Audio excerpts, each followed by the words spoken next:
नमस्कार। आज हम बीए प्रथम वर्ष के द्वितीय प्रश्न पत्र के अंतर्गत जयशंकर प्रसाद की प्रसिद्ध कहानी और पाठ्यक्रम में दी गई कहानी मधुआ का वाचन करने जा रहे हैं। आज 7 दिन हो गए, पीने को कौन कहे, छुआ तक नहीं। आज 7वां दिन है सरकार। तुम झूठे हो, अभी तो तुम्हारे कपड़ों से महक आ रही है। वह तो कई दिन हुए, 7 दिन से ऊपर कई दिन हुए अंधेरे में बोतल उड़ेलने लगा था। कपड़े पर गिर जाने से नशा भी न आया। और आपको कहने का क्या कहूँ, सच मानिए 7 दिन, ठीक 7 दिन से एक बूंद भी नहीं। ठाकुर सरदार सिंह हंसने लगे। लखनऊ में लड़का पढ़ता था, ठाकुर साहब भी कभी कभी वहीं आ जाते। उनको कहानी सुनने का चस्का था। खोजने पर यही शराबी मिला। वह रात को दोपहर में कभी कभी सवेरे भी आता। अपनी लच्छेदार कहानी सुनाकर ठाकुर साहब का मनोविनोद करता। ठाकुर ने हंसते हुए कहा, तो आज पियोगे न? झूठ कैसे कहूँ, आज तो जितना मिलेगा सब पीऊँगा। 7 दिन चने चबेने पर बिताए हैं किस लिए? अद्भुत। 7 दिन पेट काट कर आज अच्छा भोजन न करके तुम्हें पीने की सूझी, यह भी। सरकार, मौज बहार की एक घड़ी एक लंबे दुखपूर्ण जीवन से अच्छी है। उसकी खुमारी में रूखे दिन काट लिए जा सकते हैं। अच्छा, आज दिन भर तुमने क्या क्या किया है? मैंने? अच्छा सुनिए। सवेरे कोहरा पड़ता था, मेरे धुआं से कंबल सा वह भी सूर्य के चारों ओर लिपटा था। हम दोनों मुंह छिपाए पड़े थे। ठाकुर साहब ने हंसकर कहा, अच्छा, तो इस मुंह छिपाने का कोई कारण? 7 दिन से एक बूंद भी गले न उतरी थी। भला मैं कैसे मुंह दिखा सकता था? और जब 12 बजे धूप निकली तो फिर लाचारी थी। उठा, हाथ मुंह धोने में जो दुख हुआ सरकार, वह क्या कहने की बात है। पास में पैसे बचे थे, चना चबेने से दांत भाग रहे थे, कटकटी लग रही थी। पराठे वाले के यहाँ पहुँचा, धीरे धीरे खाता रहा और अपने को सेकता भी रहा। फिर गोमती किनारे चला गया। घूमते घूमते अंधेरा हो गया, बूंदें पड़ने लगीं। तब कहीं भाग के आपके पास आ गया। अच्छा, जो उस दिन तुमने गडरिये वाली कहानी सुनाई थी, उसमें आसफुद्दौला ने उसकी लड़की का आंचल भुने हुए भुट्टे के दाने के बदले मोतियों से भर दिया था, वह क्या सच है? सच? अरे वह गरीब लड़की भूख से उसे चबाकर थू थू करने लगी, रोने लगी। ऐसी निर्दयी दिल लगी बड़े लोग कर ही बैठते हैं। सुना है श्री रामचंद्र जी ने भी हनुमान जी से ऐसा ही। ठाकुर साहब ठटकाकर हंसने लगे। पेट पकड़कर हंसते हंसते लोट हो गए। सांस बटोरते हुए संभल कर बोले, और बड़प्पन कहते किसे हैं?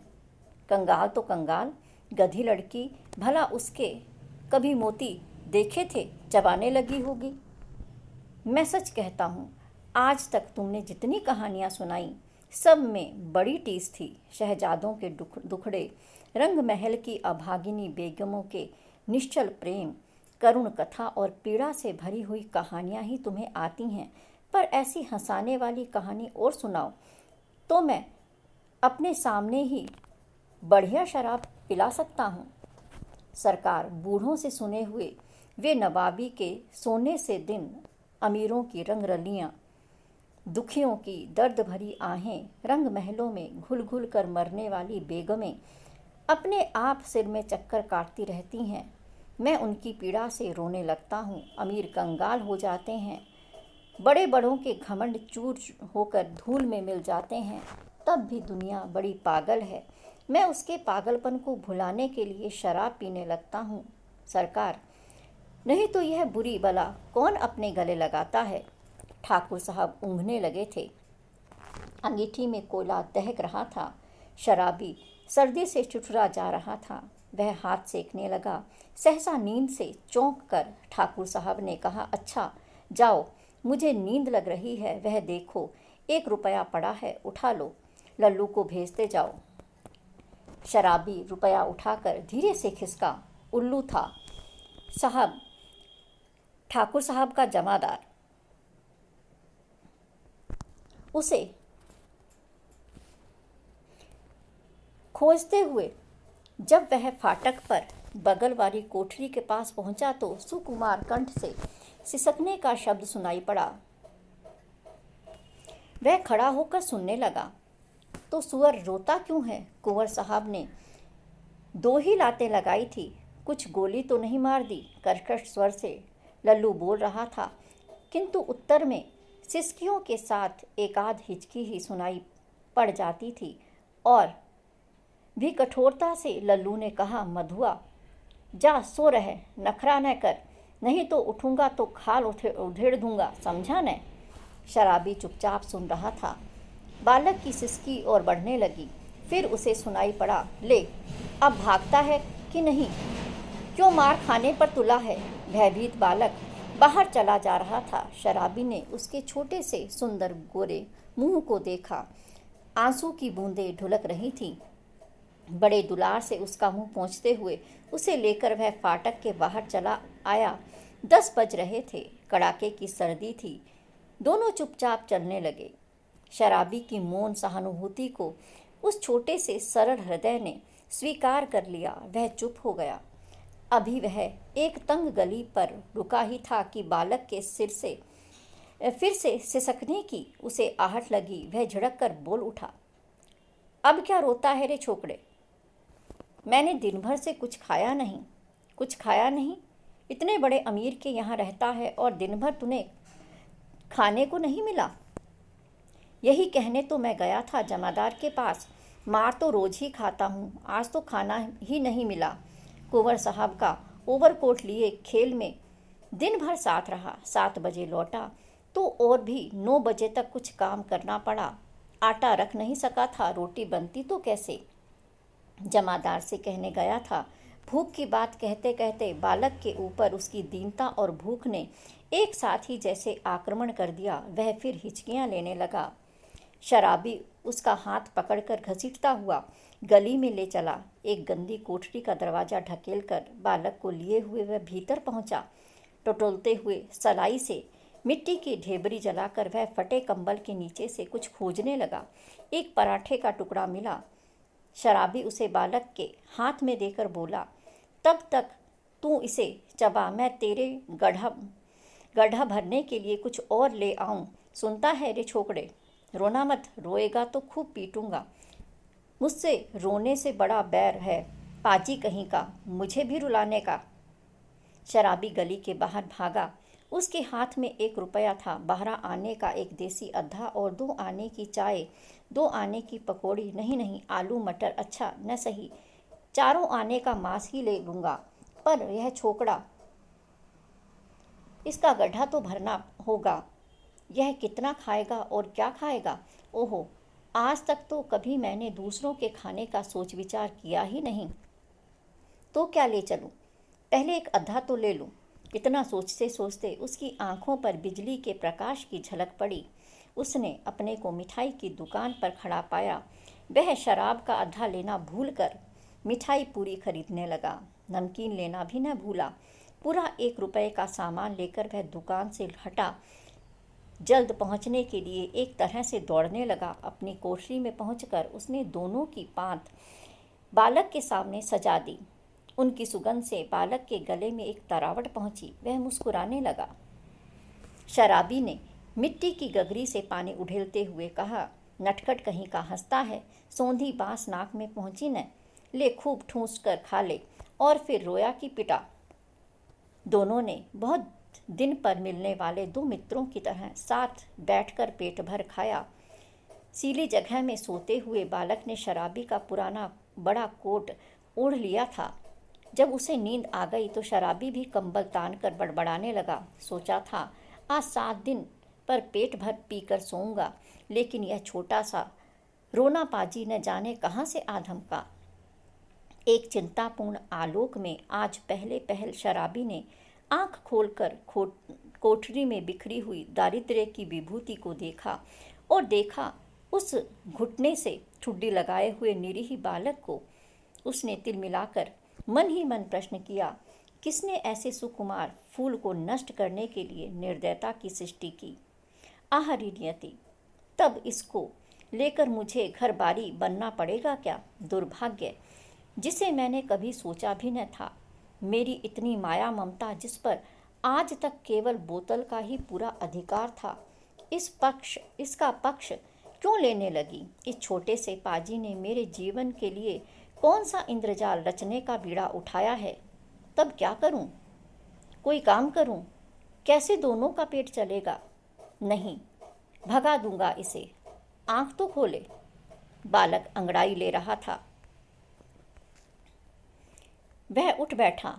शराबी ने कहा, ले उठ, कुछ खा ले, अभी रात का बचा हुआ है, और अपनी राह देख।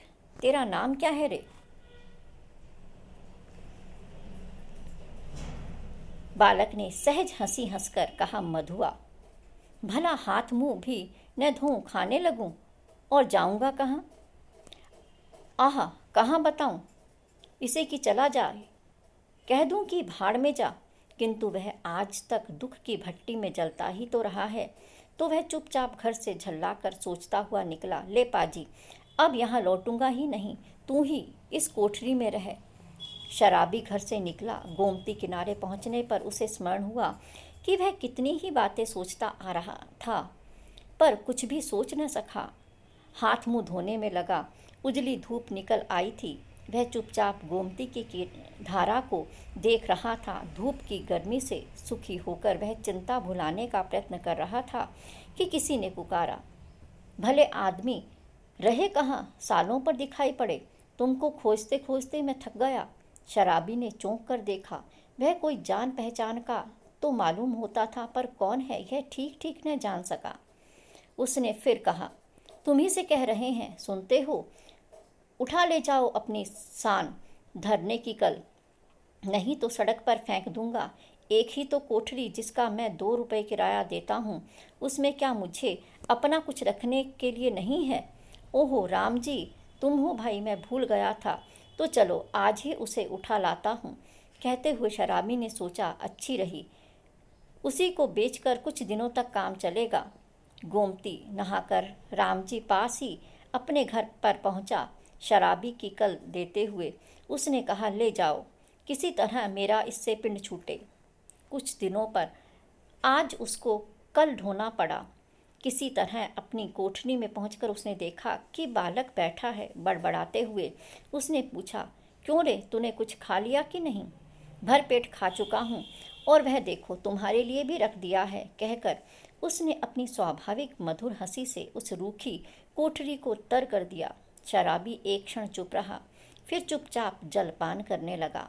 मन ही मन सोच रहा था, यह भाग्य का संकेत नहीं तो और क्या है। चलूं फिर सान देने का काम चलता करूं, दोनों का पेट भरेगा। वही पुराना चरखा फिर सिर पड़ा। नहीं तो दोनों बातें, किस्सा कहानी इधर उधर की कहकर अपना काम चला ही लेता था। पर अब तो बिना कुछ किए घर नहीं चलने का। जल पीकर बोला, क्यों रे मधुआ, अब तू कहाँ जाएगा? कहीं नहीं। यह लो, तो फिर क्या यहाँ जमा गड़ी है कि मैं खोद खोद कर तुझे मिठाई खिलाता रहूँगा? तब कोई काम करना चाहिए। करेगा? जो कहो। अच्छा, तो आज से मेरे साथ साथ घूमना पड़ेगा। यह कल तेरे लिए लाया हूँ। चल, आज से तुझे सान देना सिखाऊंगा। कहाँ? इसका कुछ ठीक नहीं। पेड़ के नीचे रात बिता सकेगा न? कहीं भी रह सकूंगा, पर उस ठाकुर की नौकरी न कर सकूंगा। शराबी ने एक बार स्थिर दृष्टि से उसे देखा। बालक की आंखें दृढ़ निश्चय की सौगंध खा रही थीं। शराबी ने मन ही मन कहा, बैठे बिठाए यह हत्या कहाँ से लगी? अब तो शराब न पीने की मुझे भी सौगंध लेनी पड़ी। वह साथ ले जाने वाली वस्तुओं को बटोरने लगा। एक गट्ठर का और दूसरा कल का 2 बोझ हुए। शराबी ने पूछा, तू किसे उठाएगा? जिसे कहो। अच्छा, तेरा बाप जो मुझको पकड़े तो? कोई नहीं पकड़ेगा, चलो भी। मेरे बाप कभी मर गए? शराबी आश्चर्य से उसका मुंह देखता हुआ कल उठाकर खड़ा हो गया।